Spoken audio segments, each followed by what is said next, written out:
സാർവദേശീയ പെൺകുട്ടികളുടെ ദിനമാണ്. അത്രേ. പെൺകുട്ടികളുടെ ദിനത്തിന് എല്ലാവരും പെൺമക്കളെ കൂട്ടി പോസ്റ്റ് ചെയ്യുന്നുണ്ട്, പടങ്ങൾ, സ്ത്രീ ആയതിൽ അഭിമാനിക്കുന്നുണ്ട്. അങ്ങനെ ഒരുപാട് പോസ്റ്റുകൾ കണ്ടു. അപ്പം ഞാൻ ഓർക്കുകയായിരുന്നു, എന്തുകൊണ്ടാവാം പെൺകുട്ടി ആയതിൽ പ്രത്യേകിച്ച് അഭിമാനിക്കുക, അല്ലെങ്കിൽ അതിൽ ഇങ്ങനെ ഒരു വേറിട്ട് ഒരിക്കലും എന്തുകൊണ്ട് തോന്നുന്നില്ല? അത്തരം വേറിട്ട ഏതെങ്കിലും പ്രവൃത്തി കണ്ടാൽ ഇതെന്താണ്, അനീതിയല്ലേ എന്ന് ചിന്തിക്കുക. ഇതൊക്കെ ഒരു സ്വാഭാവികമായി എങ്ങനെയാവാം? അത് എൻ്റെ ഒരു രീതി അങ്ങനെ തന്നെയാണ്. എന്നാൽ അതിൽ തന്നെ സ്ത്രീകളുടെ ഒരു സൗമ്യത അതൊക്കെ ഞാൻ പറയാറുണ്ട്. എൻ്റെ മക്കൾ തന്നെ എന്നോട് പറയാറുണ്ട്, അമ്മ ഭയങ്കര ഫ്രോഡാണ്, അമ്മയ്ക്ക് പെൺകുട്ടികളൊന്നും ഭയങ്കര വ്യത്യാസം ഉണ്ടെന്നൊക്കെ. എനിക്കറിയില്ല.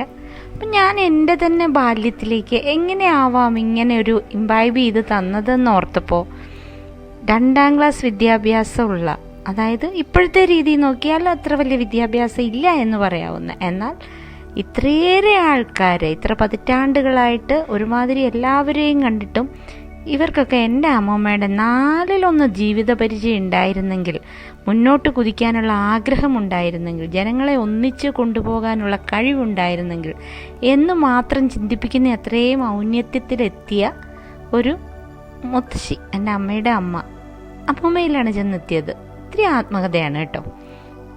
അമ്മൂമ്മ എപ്പോഴും പറഞ്ഞു തരാറുള്ള ഒരു കഥയിലേക്കാണ് പോയത്. ആ കഥ ഇങ്ങനെയാണ്. ഞങ്ങൾ കസിൻസ് കുറേ ആൾക്കാരുണ്ട്. ഞങ്ങളെല്ലാവരും കൂടി വൈകിട്ട് തിണ്ണയിൽ, വലിയ ഇളം തന്നെയാണ്, അതിലിങ്ങനെ അമ്മമ്മയുടെ അടുത്ത് കഥകൾ കേൾക്കും. വല്ലപ്പോഴൊക്കെ അമ്മമ്മയെ കിട്ടുള്ളൂ. അമ്മമ്മ നല്ല ബിസിയാണ്. കിട്ടുമ്പോൾ ഓരോ കഥകൾ പറയും. അതിലെനിക്ക് എപ്പോഴും കേൾക്കാൻ ഇഷ്ടമുള്ള കഥയായിരുന്നു കുറിഞ്ഞിയിലെ അമ്മൂമ്മയെ ദത്തെടുത്തത് എന്നൊരു കഥ. അത് ഈ അമ്മൂമ്മയല്ല, പണ്ടേതോ അമ്മൂമ്മയുടെ കഥയാണ്. ഒരു ഐതിഹ്യം പോലെ ഞങ്ങൾ കേൾക്കുന്നതാണ്. ആ കഥ പറയുമ്പോൾ, കഥയേക്കാൾ എനിക്കിഷ്ടം അത് പറയുമ്പോൾ എൻ്റെ അമ്മമ്മയുടെ മുഖത്തുണ്ടാവുന്ന ഒരു ചൈതന്യവും ഒരു ഊർജ്ജസ്വലതയും അഭിമാനവും ഒക്കെ കൂടെയാണ്.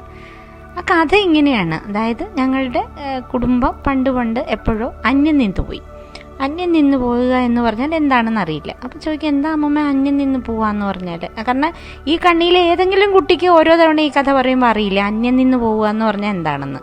എനിക്കൊക്കെ അറിയാം, ഞാനൊക്കെ സീനിയറാണെന്ന്.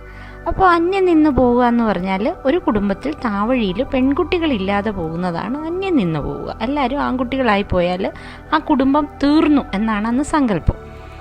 അപ്പോൾ അന്യം നിന്ന് പോയപ്പോൾ ജഗതലപ്രതാപിയായ ഏതോ ഒരു കാരണവർ ദേവിയുടെ അടുത്ത് ചെന്നിട്ട്, ഞങ്ങളുടെ കുടുംബ പരവദേവതയുടെ അടുത്ത് നിന്ന് പ്രാർത്ഥിച്ചത്രേ, ഒരു പെൺകുട്ടിയെ തരണേന്ന്. ദേവി തന്നൊന്നുമില്ല. അപ്പോൾ ആരോ വന്ന് പറഞ്ഞു, ഒരു കാര്യം ചെയ്യും, മറ്റേതെങ്കിലും കുടുംബത്തിൽ ചെന്ന് യാചിക്കൂ, ദത്തെടുക്കൂ എന്ന് പറഞ്ഞു.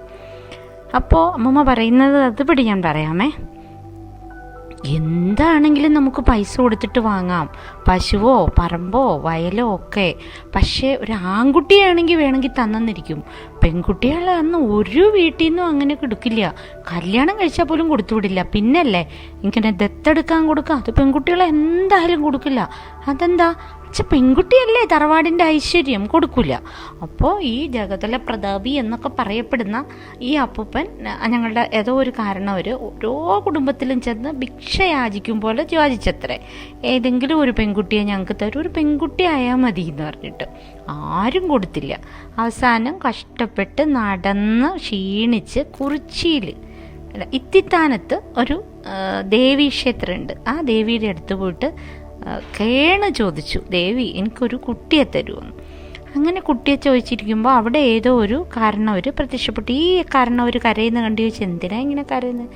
എൻ്റെ കുടുംബം തീർന്നു, ഇനിയൊന്നും ഇല്ല, പെൺകുട്ടിയില്ല, ഉണ്ടാവണമില്ല, അപ്പോൾ എനിക്കൊരു പെൺകുട്ടിയെ ദത്ത് തരുമോയെന്ന് ദേവിയോട് ചോദിക്കാമെന്ന് പറഞ്ഞു. അപ്പോൾ ആ കാരണവർ പറഞ്ഞു, ശരി, എൻ്റെ കുടുംബത്തിലേക്ക് വരൂ, ഞാൻ തരാമെന്ന്. അദ്ദേഹത്തിന് വിശ്വസിക്കാൻ പറ്റിയില്ല.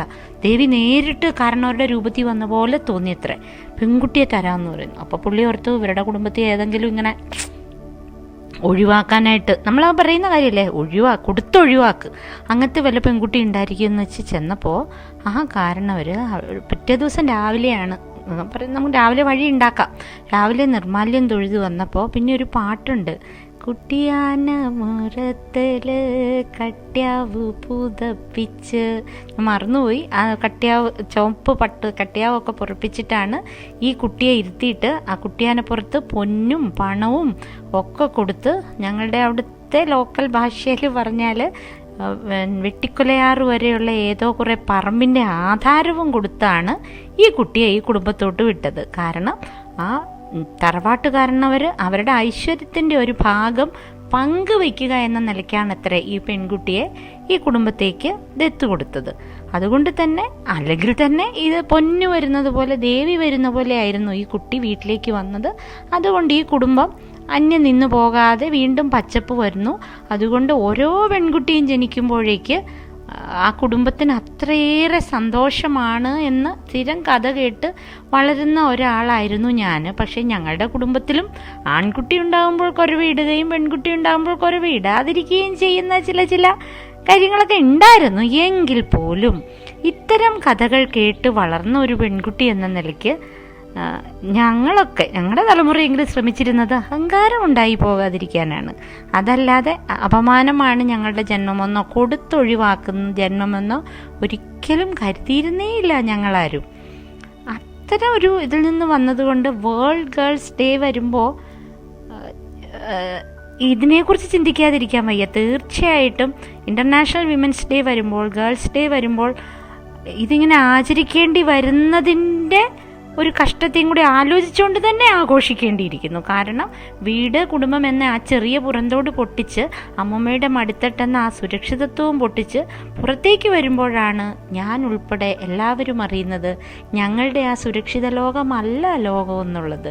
പെൺകുട്ടി എന്ന ശാസനയിൽ എന്തെല്ലാം നഷ്ടപ്പെടുത്തുന്ന ഒരുപാട് പെൺകുട്ടികളുടെ അടുത്ത് നിൽക്കുന്ന അത്തരം ഒരു ലോകത്തിലേക്ക് കടന്നിട്ടാണ് ബാല്യത്തിൽ നിന്ന് ഞങ്ങൾ കൗമാരത്തിലേക്ക് എല്ലാവരും തന്നെ കിടക്കുന്നത്.